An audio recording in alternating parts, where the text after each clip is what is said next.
Hello everybody, Raw Lucario here, and welcome back into another unboxing video here today. And you can notice that the background has once again been updated. I'm still working with it, and today I've got something that I'm planning to put into the background at a little bit of a later point. This, my friends, is the Mcfarlane Toys New Batman Adventures Batgirl, which is a really cool figure, but I know what you're thinking. Why have I started with looking at it from the back? Well, as the title of the video may or may not spoil, I'm not sure what I'm going to call this video yet. I got the fucking chase, baby! Let's go! Got the chase Batgirl. I'm really happy that I was able to find this. Love good chase figures, and this one is a good one. Sometimes with McFarlane's, the colorations that they'll do can be really bad. Just look at this Jim Gordon's chase figure for a perfect example of that. But sometimes they can wind up doing something really, really cool. Like, for example, there's a new version of Superman coming out based off of the Christopher Reeve movie. His chase makes him look like Brandon Routh's Superman. Like, that's cool. And this is another one like that, because in case you don't know, this coloration of Batgirl is meant to look like her original appearance from the Batman 66 TV show, which without that TV show, this character would not even exist. So this is a good chase to get. And I'm really, really excited, and I can't wait to unbox this here. And as we go about unboxing this, you'll see why I think that the new Batman Adventures wave is basically significantly and completely better than the Build-A-Figure Batman the Animated Series wave that the Joker and Commissioner Gordon come from, because, like, the waves of those two are not bad, but this wave is infinitely better. Infinitely better figures in this wave. So I'll go ahead and unbox this, and we'll take a look at everything that she comes with. Okay, we got her out of the box. Now, there are some accessories for the figure, and then there's just some other fun stuff that come in the box. So we'll talk about the figure and the accessories for it a little bit later. We're going to talk about what else comes in the box. So, what you get, and I think this is kind of what I think I like a lot more than the BTAS Build-A-Figure ones, is rather than getting a rinky-dink little bio card, you instead get a really nice reproduction cell of the show. And I just think that that is really, really neat. So it's a cell that highlights the character that you have purchased, obviously. So I purchased Batgirl, so we get a Batgirl cell. There is Killer Croc and Batman fighting in the background, though, which is nice. And on the back of it here, you'll see that you can punch out this little stand to make it stand up. I won't be doing that because I don't know how I'm going to use it yet. But it also gives you a bio of the episode. So it tells you the episode is Love is a Croc, Season 1, Episode 13, the air date, who directed it, the story, and that all stuff, and then a brief synopsis of the episode. I just think that that is really cool and neat. Like, I don't know, I just really, really like that. And I don't know, because I haven't done a whole lot of research on this wave as of yet, because I actually have another character from the wave that I'm going to be unboxing for you guys in the next episode. I don't know if the idea is that, like, the characters in each wave are all sharing a cell from the same episode, because I noticed that with this, it mentions Killer Croc and Baby Doll, and spoiler alert, the next figure I got was Killer Croc, who's also in the same wave, and also comes with Baby Doll. So I don't know if that's the idea of this line, is that, like, each wave, which usually consists of, like, I think about 3 characters, is all themed around a certain episode. If it is, that's really cool. If not, it might just be a happy little coincidence. But like I said, I do plan to start doing a little bit more research on my figures that I get, but just because I got 2 from the same wave, I didn't really want to do that in this particular case. But the other thing that these figures come with, that every single fucking McFarlane toy should come with, is a stand.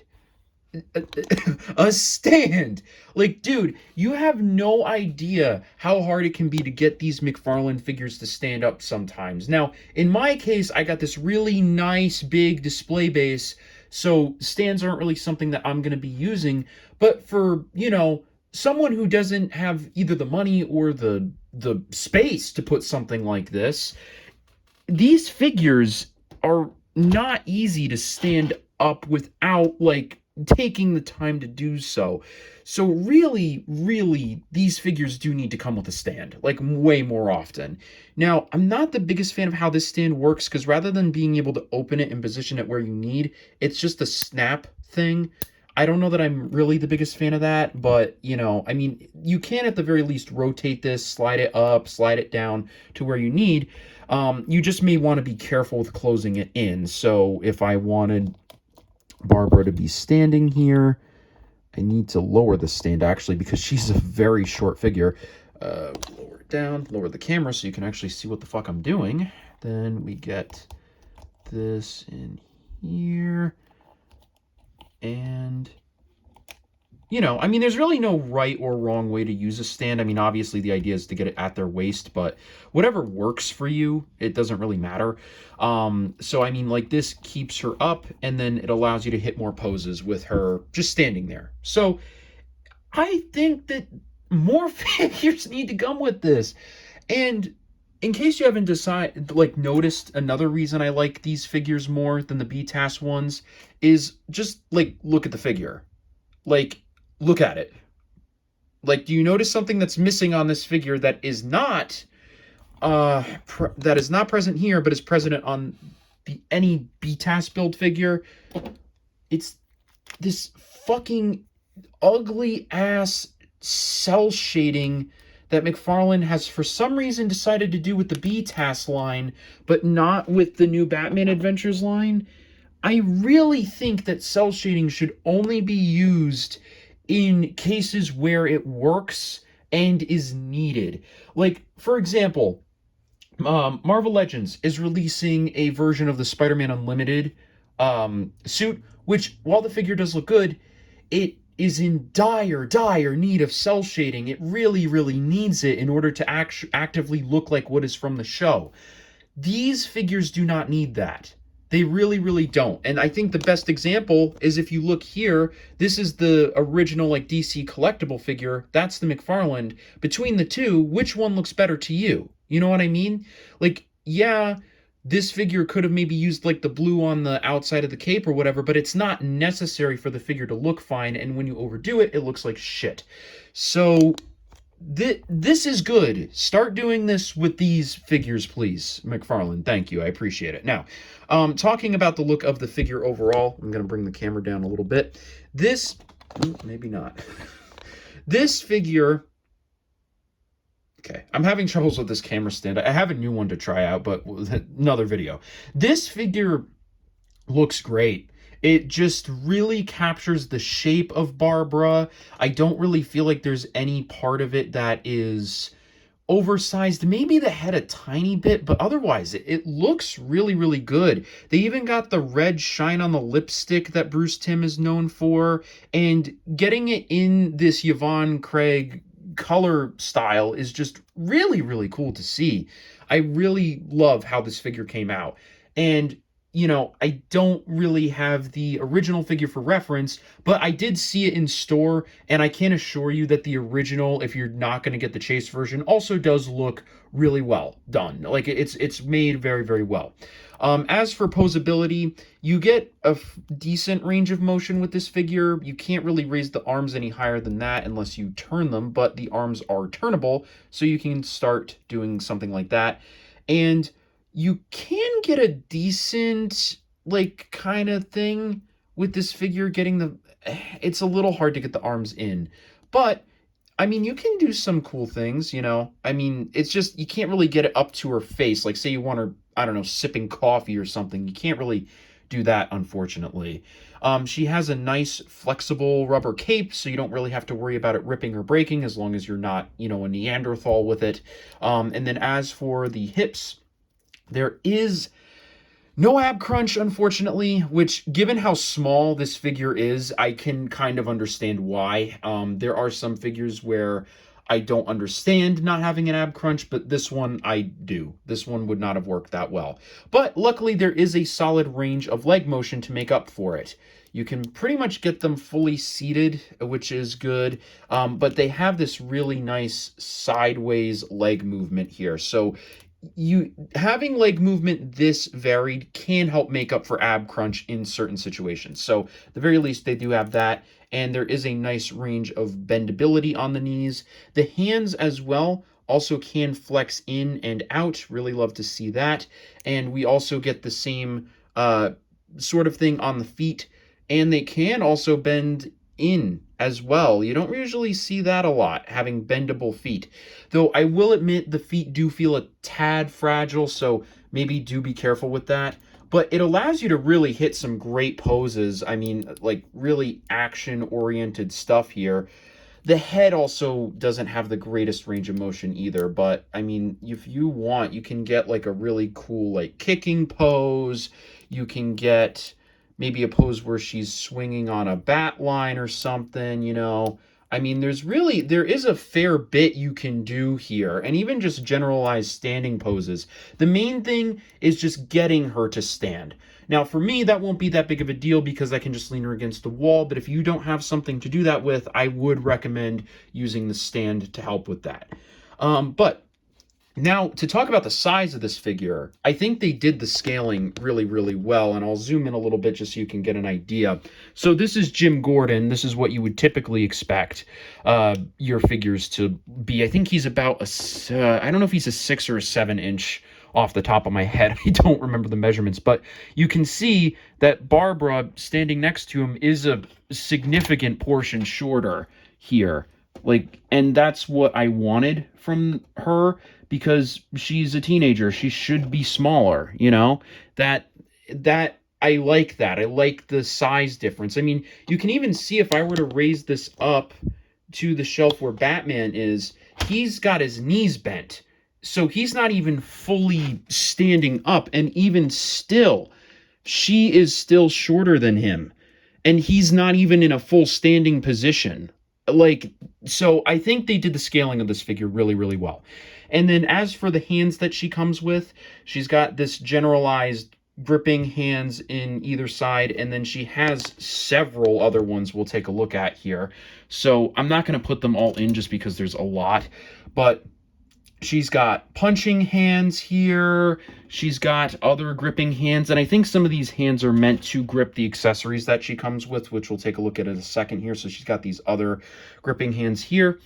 Then she has just flat out extended hands, which you could probably use as either like a karate chop, or if you want her doing a handstand, because she's very flexible. I think she does cartwheels sometimes in the show, so you know, could be work well for that. Then she has 2 additional left hands. This one is, I think, definitely meant for holding a batarang, so that's probably what that is. And then there is this one which has her holding her bat claw, which oddly enough they did color the bat claw to be purple here, like to match the Chase version, but the one that she comes with off to the side is black. So I don't know. I don't even know why this is an accessory, because like it doesn't, like, it's not even the gun, it's just the claw itself. I don't really understand the point of that. My only thought is so that you could maybe have it to where, like, if you had like just an open extended hand with a rope, you can make it look like it had fired. But that being said, if that's the goal, why are they differently colored? I don't get that. That might be like the one negative part of this Chase figure, is that every accessory is not colored to match the Chase. So I don't really know what's going on there. Then you also do get this 2 other batarangs here. So this one is like the BTAS styled one, and I think this is actually a complete reuse of the mold that came with that one up there. But this one I think is a little bit too big for her, unfortunately. Like, it's like, I mean, like, you know, well, I guess it works, but I don't know. I mean, yeah, you know what? That actually doesn't work too badly. But I guess in that case, then, I was thinking that this one would be maybe more her size, but this one might be too small, actually. I don't know. Let me see if I can get it. Oh, man, it doesn't even fit in this hand. I don't know if there is a... Oh, geez, is there even a hand that it fits with? Hold on. I don't even know if it can fit in one of these hands. Oh, crap. Well, here's an issue. I cannot find a hand that is capable of holding this. No. I mean, you kind of can, but it's very loose in this one. None of the other ones are even capable. And I just dropped it. So yeah, I don't know. She does come with this one, which is more stylized around the new Batman Adventures, so it is nice. But yeah, it's actually too small for her to hold, so that sucks. Yeah, I mean, that's just not great at all. So I mean, there are a couple problems with the accessories in this figure, but there really is only two problems. Number one, they're not colored to match the chase, which, in all fairness, isn't even really a problem if you get the base figure, obviously. It's just a problem if you specifically go for the Chase Platinum Edition variant.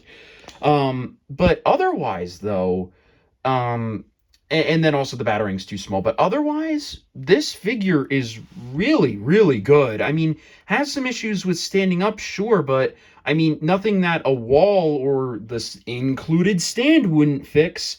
So yeah, I'm really well satisfied with this figure, and in all honesty, it makes me want to get the new Batman Adventures line that just dropped. Has like the blue version of Batman. I think it would look really good next to this figure, so I think I might actually pick that up. But yeah, overall, I'm really happy with this figure. I mean, it looks really good, looks source accurate, has a ton of like really great and useful accessories. I love the reproduction cell. That is really neat and fun, and it honestly makes me kind of angry. Because here's the thing, I would say for like 90% of the show, I prefer Batman the Animated Series. I prefer the art style most of the time. I prefer the stories most of the time. I prefer the action most of the time. There's really only a few instances where I prefer the new Batman Adventures over BTAS. So it's just kind of weird to me that they're treating BTAS so much worse than the new Batman Adventures. Like, honestly, when the next wave comes out, get rid of the cell shading, add these reproduction cells, because they are way, way cooler than the rinky-dink, ratty-ass bio cards. And, you know, in all honesty, stop making it a Build-A-Figure wave. I don't know. I don't really, like, you know what I mean? I mean, the Build-A-Figure thing is cool, but I would rather the Build-A-Figure just actually get treated like a full-on figure that comes with its own accessories and box. So I don't know. I mean, it's a tough call, but I mean, if you like the new Batman Adventures waves less, I could totally see why. I want them to start learning from this line and incorporated it into the BTAS line. But yeah, love this. And then as for the chase, McFarlane chases can be hit or miss, right? They can be really, really stinky sometimes. And then sometimes they'll even release colorations as whole new figures, like the Frostbite figures that they've done. And I want to tear my fucking hair out. This is a good chase. It references something from the character's history. The coloration doesn't feel like something that couldn't have existed in the show because of the fact that like it matches the color set, right? Like the whole idea of the new Batman Adventures was to have less colors. This is only a 3-color suit. Well, 4 if you count the face, but like point is, it's good, right? This is a good chase. If you can find the chase, I highly recommend picking it up, especially if you're a fan of Batman 66. Looks really, really good. I'm genuinely very happy with this figure. And yeah, you guys can expect Killer Croc coming up next. Unfortunately, not the chase version of that because I don't think one exists. But yeah, I hope you guys did enjoy this little review here for you. And if you did, please leave a like, comment, and subscribe. It really helps my channel out. And I will see you all in the next one. Bye.